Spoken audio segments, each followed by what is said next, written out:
میں نے کی دعوت کی دھوم میں مچاؤں، عطا ایسا کر حوصلہ یا الہی۔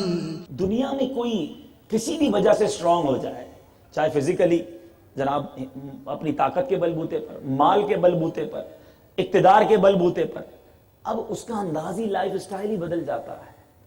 وہ باقی لوگوں کو کچھ نہیں سمجھتا، اس کے اندر فخر، غرور اور باقی لوگوں کو حقیر سمجھنا شروع ہو جاتا ہے، اور بعض اوقات تو ظلم کرنے لگ جاتا ہے۔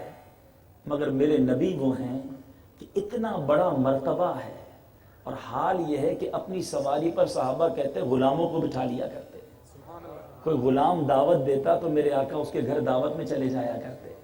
ایک غلام نے کہا یا رسول اللہ پرانی چربی گھر پہ بنی ہے، کچھ کھجوریں ہیں، میرے آقا اس کے گھر بھی دعوت کھانے چلے جاتے ہیں۔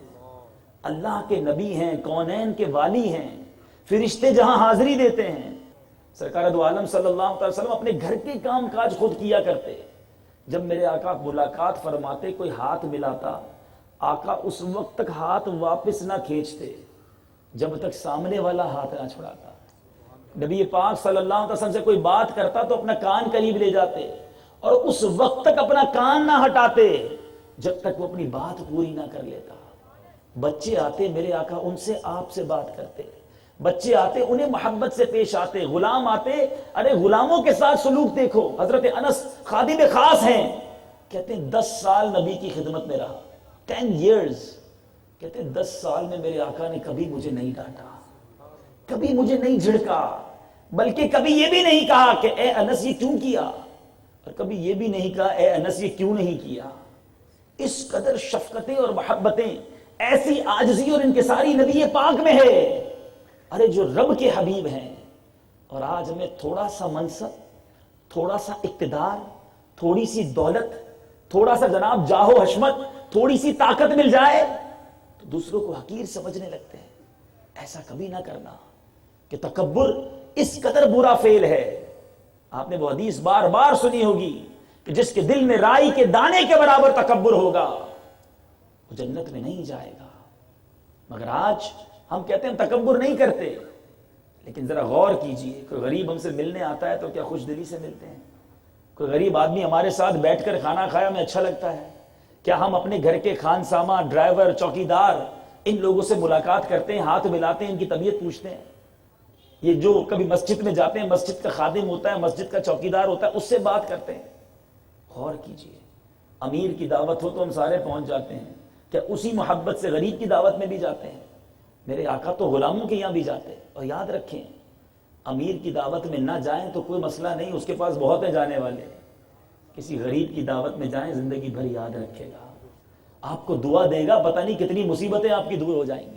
میں آپ کو سچ بتاتا ہوں، کبھی پریکٹیکل کر لینا، کبھی مسجد میں جائیں گے انشاءاللہ، جب جائیں جو مسجد کا خادم ہونا، چوکیدار ہو، صفائی کرنے والا ہو، جا کے اسے سینے سے لگا لو، اس کو پوچھو آپ کی طبیعت کیسی ہے، آپ ٹھیک تو ہیں؟ آپ اس کی آنکھوں میں نمی دیکھیں گے کہ اس طرح سینے لگا کر اسے کسی نے بات نہیں کی ہوگی۔ میں نے ایک انٹرویو دیکھا، ایک ویڈیو کلپ نظر سے گزرا، ایک پولیس انسپیکٹر، عید کی نماز تھی ہمارے وطن میں، عید الفطر، اور اس میں اسے چوکیداری کرنے کا کہا گیا، کیونکہ ہماری مسجدوں میں اللہ تعالیٰ ہمارے ملک کے حالات اچھے فرما دے، امن و امان ہو جائے۔ ہماری بدقسمتی ہے کہ ہمیں مسجدوں کی بھی حفاظت کرنی پڑتی ہے۔ عید کی نماز کے لیے وہ کہتا ہے کہ میری بچی بیمار تھی، میری اسپیشل ڈیوٹی لگائی گئی کہ فلاں مسجد میں عید کی نماز ہے، آپ وہاں جا کر لوگوں کی حفاظت کریں۔ کہتا میں گن مین کے طور پر مسجد کے گیٹ پہ کھڑا رہا، ہزاروں نمازی تھے مسجد میں، عید کی نماز ختم ہوئی، سب نے ایک دوسرے کو عید مبارک کہا، کسی ایک نے بھی مجھے عید مبارک نہیں کہا۔ کیا میں مسلمان نہیں؟ کیا میں ان لوگوں کی حفاظت کے لیے نہیں تھا؟ ہم کیوں نہیں ملتے چھوٹے لوگوں سے؟ ارے جس کو آپ اور میں چھوٹا کہہ رہے ہیں، کیا پتہ وہی رب کی بارگاہ میں مقبول بندہ ہو۔ روایتوں میں یہ الفاظ ہیں، بہت سے پراگندہ بال، پھٹے پرانے کپڑوں والے ایسے ہوں گے کہ جن کو کوئی قریب نہ بلائے گا، اگر وہ رب کی بارگاہ میں قسم اٹھا لیں تو اللہ تعالیٰ ان کی قسم پوری فرماتا ہے۔ تو میں نہیں جانتا جو آج میرا ملازم ہے وہی اللہ کا ولی ہو۔ کبھی کسی کا دل نہ توڑنا، طاقت کے بل بوتے پر، پیسے کے بل بوتے پر. آج ہم سمجھتے ہیں کہ میں پیسے والا وہ غریب. نہیں، میری اوقات کیا ہے جو آج میں پیسے والا بنا. ارے اس کے پاس بھی 2 آنکھیں ہیں، اس کے پاس بھی 2 پیر ہیں، وہ بھی میری طرح ہے جو آج مانگ رہا ہے اور میں دے رہا ہوں. ہونا یہ تو یہ چاہیے تھا کہ دن رات رب کا شکر بجا لاتا کہ مولا تیرا کرم تو نے دینے والا بنایا، تو نے مانگنے والا نہیں بنایا. اور یاد رکھیں یہ طاقت، یہ شہرت، یہ حسن و جمال، یہ جناب کر و فر، یہ منٹوں میں چلا جاتا ہے.